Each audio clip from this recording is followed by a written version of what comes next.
Suasana hangat tercipta di Istana Negara saat perwakilan mahasiswa dari berbagai organisasi mendapat kesempatan berdialog langsung dengan jajaran pemerintah.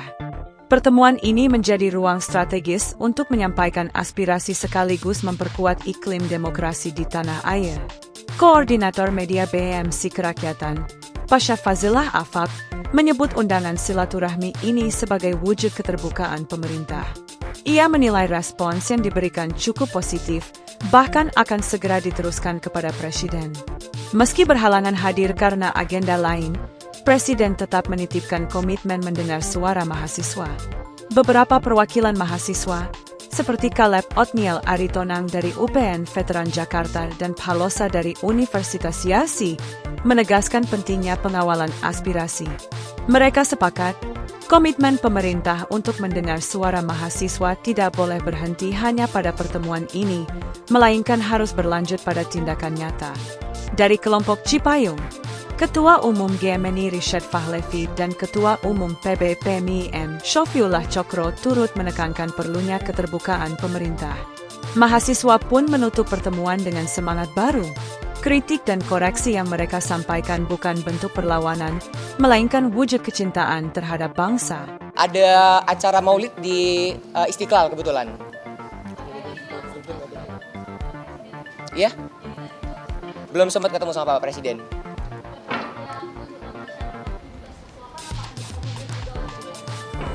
Ya, mungkin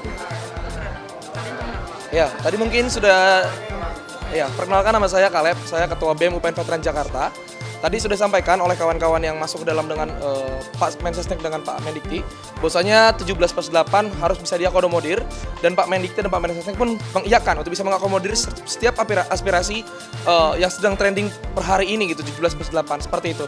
Dan kami sekali lagi BMC Kerakyatan juga menekankan bahwasanya pemerintah, eksekutif, yudikatif, dan legislatif menegakkan supremasi sipil dan tolak militerisme, sebab seharusnya militer menjadi alat negara dan harus balik ke barat. Seperti itu.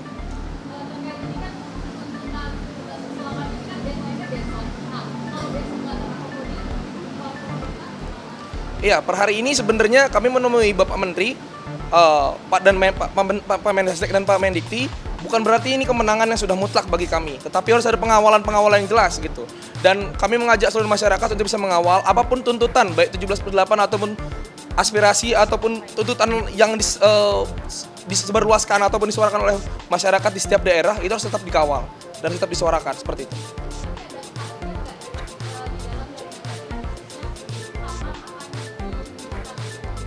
Baik, saya Palosa dari Universitas Yarsi sekaligus koordinator wilayah BMC Kerakyatan Banten Sejabodetabek. Untuk kepastian waktu, kami belum bisa memastikan sendiri karena dari Bapak Mensesnek dan Bapak Mendikti Saintek itu juga pasti akan mengakomodir segala tuntutan masyarakat dan akan dilakukan dalam waktu ataupun tempo secepat-cepatnya. Artinya apapun tuntutannya per hari ini kita sampaikan langsung ke lembaga eksekutif pun harus tetap masyarakat dan kami rekan-rekan mahasiswa kawal.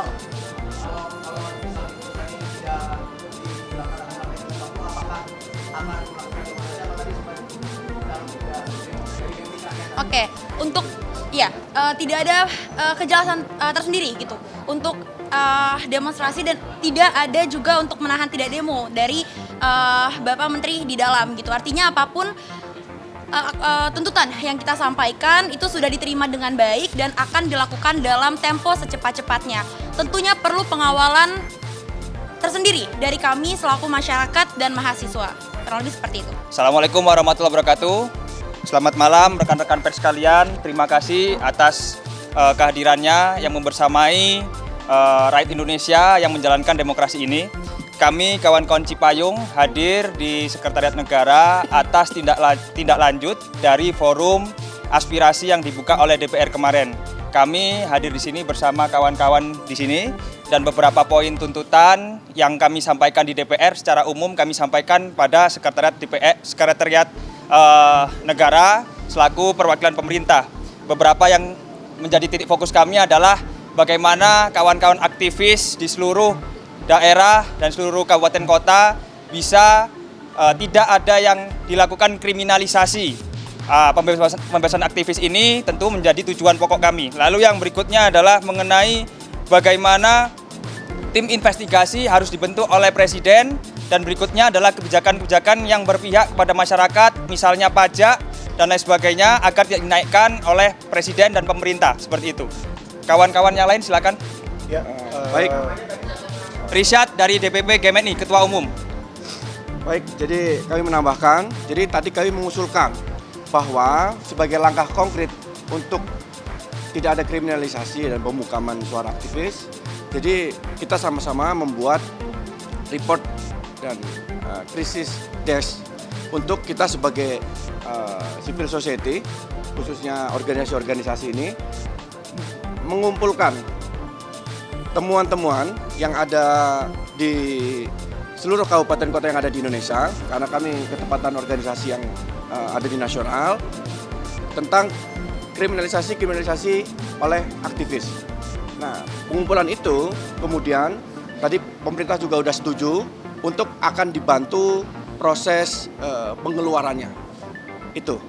Dan yang kedua, tentunya kami dari organisasi mahasiswa juga menekankan serius kepada pemerintah untuk bersungguh-sungguh melakukan perbaikan institusi publik.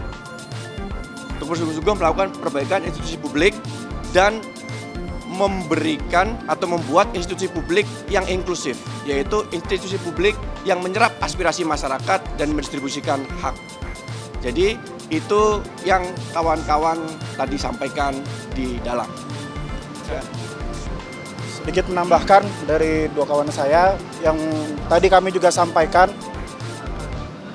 Saya Handi Muharam, Ketua Umum PB HMI MPO. Kami menyampaikan juga tadi bahwasanya pemerintah harus berkomitmen secara bersama-sama menegakkan supremasi sipil. Kemudian kami juga menyampaikan agar pemerintah segera melakukan reformasi Polri sebagai komitmen penegakan supremasi sipil. Dan yang terakhir, pemerintah juga harus membersamai legislatif untuk segera mengesahkan undang-undang perampasan aset dengan menyelesaikan KUHP sebagai bentuk pengejawantahan komitmen Presiden Republik Indonesia dalam pemberantasan korupsi. Sekian. Ada mau nambah?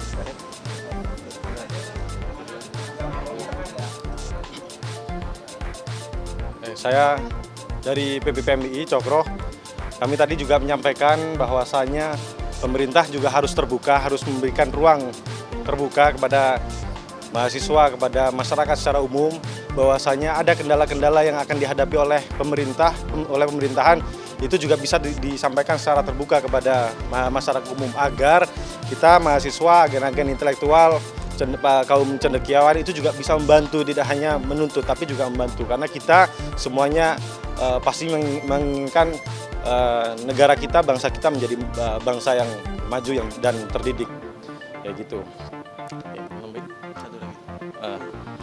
Baik, izin menambahkan satu hal penting. Saya Wayan Darmawan, Ketua Umum Pimpinan Pusat Kesatuan Mahasiswa Hindu Dharma Indonesia.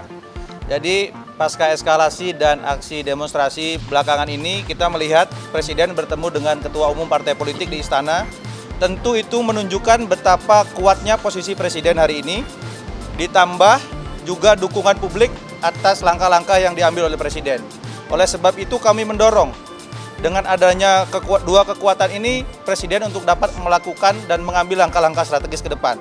Seperti tadi disampaikan oleh teman-teman, bagaimana mengevaluasi kebijakan PBB yang mensengsarakan masyarakat, kemudian juga menciptakan lapangan pekerjaan, membuka data hari ini rakyat miskin seberapa banyak. Kemudian yang terakhir juga untuk bagaimana peran lembaga pembantu Presiden agar lebih optimal, agar bola panas tidak selalu dilemparkan ke istana dan mengarah kepada Presiden. Mungkin itu yang dapat disampaikan. Terima kasih kepada rekan-rekan media. Oh ya, satu lagi tadi Pak. Tadi sudah disampaikan juga kepada Mensesnek bahwasanya ada beberapa kawan-kawan kita, kader-kader kita yang masih proses. Dia kemarin ketika turun menyampaikan aspirasi ditangkap, itu juga sudah kita sampaikan untuk segera dilepaskan. Jadi kepada sahabat-sahabat kita, kawan-kawan kita, kader-kader kita yang mungkin masih menjalani proses itu, silakan di-report kepada organisasi masing-masing, kepada kita, ketum-ketum di sini, untuk bisa segera kita follow up-kan. Tadi sudah kita sampaikan. Terima kasih. Nah, makanya ini kita minta kepada teman-teman media untuk menyampaikan nanti biar kawan-kawan kita di setiap daerah provinsi juga ikut mendata dan juga segera mereport kepada kita yang nanti akan kita follow up kembali. Tadi sudah kita sampaikan. Jadi kawan-kawan semuanya kita itu tidak takut untuk dipenjara, akan tapi yang kita takutkan adalah Ibu Pertiwi menangis melihat masyarakatnya, mahasiswanya, tukang ojeknya, nelayannya, petaninya, buruhnya itu justru dipenjara oleh negara sendiri. Terima kasih sahabat-sahabat. Sedang kita himpun. Data sedang kita himpun ya. Belum sedang terus kita buka report desk, Mas. Pokoknya kita menolak kriminalisasi aktivis. Oke.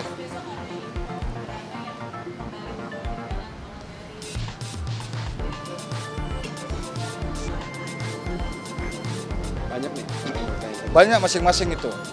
Masing-masing. Tergantung dari organisasinya, Pak. Pastinya di setiap organisasi kita terus melakukan kajian-kajian, Mas. Nanti ada RTL-nya masing-masing juga. Nanti pasti juga disampaikan juga.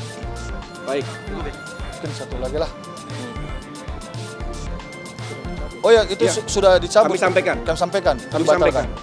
Pertemuan malam ini ada maronya nggak? Ada, Mas. Jadi pertemuan malam ini memberikan kita semangat untuk terus mengkritik dan mengkoreksi bangsa Indonesia. Ya.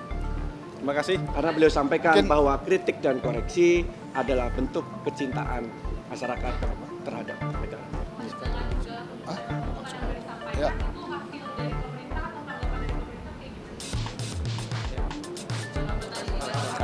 Tanggapan. Ya, karena forum ini adalah Rishad, Ketua Umum DPP GMNI. Karena forum hari ini adalah forum tindak lanjut atas pertemuan kami yang di DPR kemarin, maka ini adalah bentuk penyerapan aspirasi dari pemerintah itu sendiri yang berkolaborasi dengan DPR tentunya. Kajian-kajian sudah kami serahkan sebagaimana di DPR kemarin dan kami ulangi kembali di dalam kantor tadi seperti itu. Ya.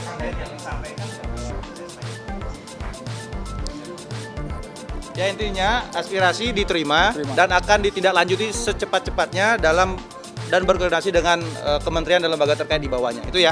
Jadi kita tunggu saja respon berikutnya dari pemerintah dan DPR. Mudah-mudahan semua masalah bisa diselesaikan. Ya. Tidak ada. Oke, mungkin saya tambahin terakhir ya. Dari Gerakan Mahasiswa Kristen Indonesia, saya Ketua Umum Prima Surbakti. Tadi saya sampaikan bahwa pemerintah harus pulihkan Indonesia. Yang pertama adalah menjadikan hukum panglima tertinggi di Indonesia.